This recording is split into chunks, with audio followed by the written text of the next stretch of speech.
Today, I'm reaching back to, I think it was 1962 or 61, a very old song sung by Leslie Gore. And it's the first line in the stanza goes like this.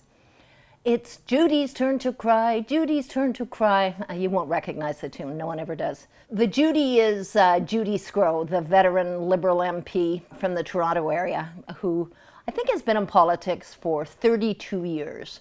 She started off as a North York councillor and then became a city councillor and blah, blah, blah.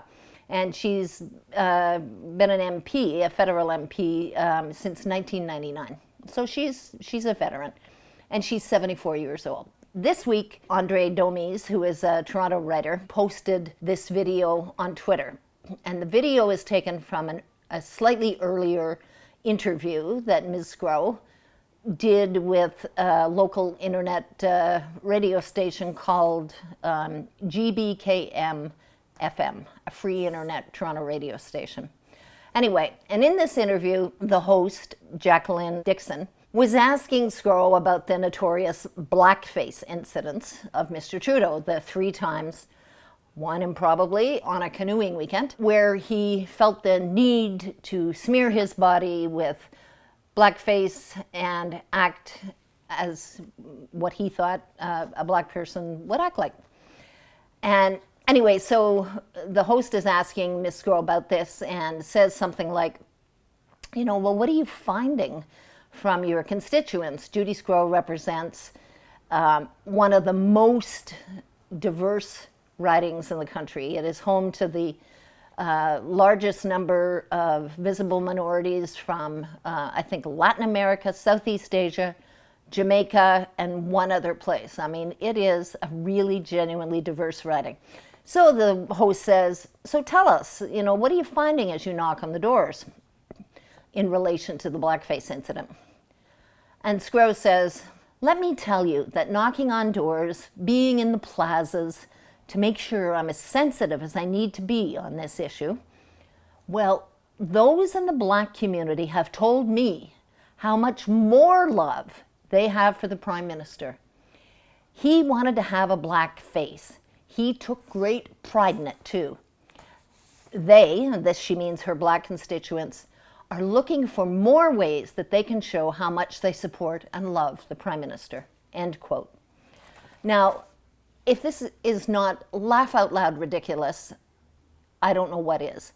I don't believe she talked to black constituents in her riding. I think if she did, she might have found some people who said something like that. She might have found others who said, screw that, I'm not voting for this dame. Who is she? Who says this stuff? Might well be her leader, Mr. Trudeau, just when the blackface scandal was falling to the back of the newsreel.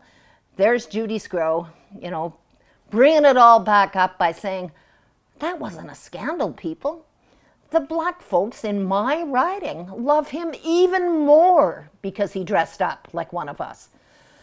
So I don't believe she did the consulting. And also, it's evident that she didn't because just a few hours later, on social media, Judy suddenly issues a walk back. She said, oh my God, I didn't know that, racism is a scourge, blackface is a deep expression of racism. I should have known better, but I didn't, and I'm going to continue to have these conversations with my constituents. So we're to believe that for her whole 32-year political career, much of it spent in Canada's most diverse riding, she had no idea that blackface would be insulting, as the general reaction shows. Indeed it was. She had no idea, but she figured it out in the afternoon because, of course, as another former Liberal MP called her out on it and said, you didn't just discover this, you got your ass handed to you, and now you're trying to make a statement. That's exactly what it was.